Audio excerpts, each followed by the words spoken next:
ଜୟ ଜଗନ୍ନାଥ। ଯେଉଁମାନେ ସୁଭଦ୍ରା ଯୋଜନାର ଏପର୍ଯ୍ୟନ୍ତ ପ୍ରଥମ କିସ୍ତି ଟଙ୍କା ପାଇନାହାନ୍ତି, ସୁଭଦ୍ରା ଯୋଜନା ପୋର୍ଟାଲରେ ଏକ ନୂଆ ଅପଡେଟ୍ ଆସିଛି। ଯେଉଁମାନଙ୍କର ପେଣ୍ଡିଂର ଅଛି ତାଙ୍କର ପେଣ୍ଡିଂ ଲିଷ୍ଟଟି ଆସିଛି। ତ ଯେଉଁମାନଙ୍କର ପେଣ୍ଡିଂରେ ରହିଛି ସୁଭଦ୍ରା ଯୋଜନା ଟଙ୍କା ପାଇନାହାନ୍ତି, ସେମାନେ ନିଜେ ନିଜ ମୋବାଇଲରେ ପେଣ୍ଡିଂ ଲିଷ୍ଟ ଏଠି ଆପଣଙ୍କର ନିଜର ନାମ ଚେକିଂ କରିପାରିବେ ଯେ ଆପଣଙ୍କର ପେଣ୍ଡିଂ ଲିଷ୍ଟରେ ନାଁ ଅଛି କି ନାହିଁ।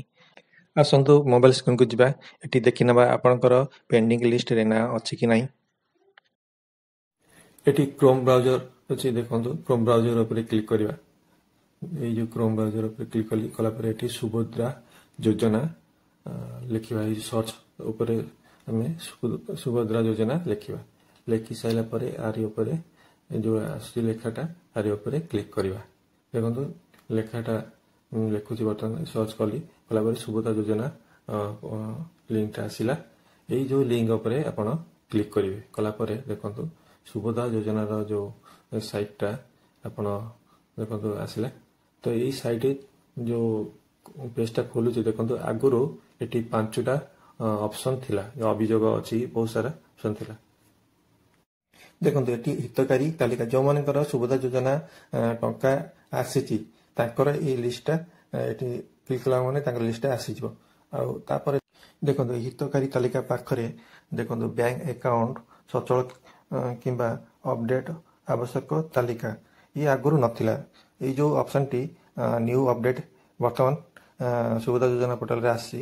ତ ଆପଣ ଏଇ ଯେଉଁ ବ୍ୟାଙ୍କ ଆକାଉଣ୍ଟ ସଚଳ କିମ୍ବା ଅପଡେଟ୍ ଆବଶ୍ୟକ ତାଲିକାରେ ଆପଣ କ'ଣ କରିବେ ନା, ଏଇ ଯେଉଁ ଲେଖା ହେଇଛି ଆରି ଉପରେ ଆପଣ କ୍ଲିକ୍ କରିବେ। କଲାପରେ ଦେଖନ୍ତୁ ଏଠି NPCIର ରିଜେକ୍ଟ ଲିଷ୍ଟ ଲେଖା ହେଇଛି ଉପରେ। ତ ଯେଉଁମାନଙ୍କର ସୁଭଦ୍ରା ଯୋଜନାର ଟଙ୍କା ଆସୁନି, କ'ଣ ପାଇଁ ଆସୁନି ନା ତାଙ୍କର ବ୍ୟାଙ୍କ ଆକାଉଣ୍ଟ ସାଙ୍ଗରେ ତାଙ୍କର DBD ଲିଙ୍କ ନାହିଁ ବା ତାଙ୍କର NPCI ଲିଙ୍କ ନାହିଁ। ସେଥିପାଇଁ ଯେତେବେଳେ ସରକାର ତାଙ୍କ ଆଧାର କାର୍ଡ ନମ୍ବରରେ ଟଙ୍କା ପଠାଉଛନ୍ତି ତ ସେତେବେଳେ ଫେଲର ଦେଖାଉଛି। ତ ଆପଣ ମୋର ଗୋଟେ ଭିଡ଼ିଓ ଅଛି, ସେ ଭିଡ଼ିଓଟି ଯାଇକି ଦେଖିପାରିବେ ଯେ ବ୍ୟାଙ୍କ ଆକାଉଣ୍ଟ ସାଙ୍ଗରେ DBD ଲିଙ୍କ ଅଛି କି ନାହିଁ କେମିତି ଜାଣିବେ। ତ ଏଇ ଭିଡ଼ିଓଟି ଆପଣ ଯାଇକି ଦେଖିଥିଲେ ଆପଣ ନିଶ୍ଚିତ ଜାଣିପାରିବେ ଯେ ଆପଣଙ୍କର ବ୍ୟାଙ୍କ ଆକାଉଣ୍ଟ ସାଙ୍ଗରେ ଲିଙ୍କ ଅଛି କି ନାହିଁ ଆପଣ ଜାଣିପାରିବେ। ତ ଏଇ ଯେଉଁ କଥାଟା କହୁଛି ଆପଣଙ୍କୁ, ତ ଆପଣ ଯଦି ଆଗରୁ କାମଟା କରିଥାନ୍ତେ ତ ଆପଣଙ୍କୁ ସୁଭଦ୍ରା ଯୋଜନା ଟଙ୍କାଟା ମିଳିସାରନ୍ତା। ତ ଦେଖନ୍ତୁ ଏଠି ଆପଣ ଆପଣଙ୍କର ଜିଲ୍ଲା, ଦେଖନ୍ତୁ ଏଠି ଯେଉଁ ଲେଖା ହେଇଛି ଆପଣଙ୍କର ଜିଲ୍ଲା ବାଛନ୍ତୁ। ଆପଣଙ୍କର ଯେଉଁ ଜିଲ୍ଲା ଅଛି ଏଠି ବାଛନ୍ତୁ। ବାଛି ସାରିଲା ପରେ ଏଠି ଏଇ ଯେଉଁ ଦେଖନ୍ତୁ ଏଠି ଯେଉଁ ଜିଲ୍ଲା ଲେଖା ହେଇଛି ବହୁତ ସାରା ଜିଲ୍ଲା, ତା ଭିତରେ ଆପଣଙ୍କ ଜିଲ୍ଲା ବାଛି ନିଅନ୍ତୁ।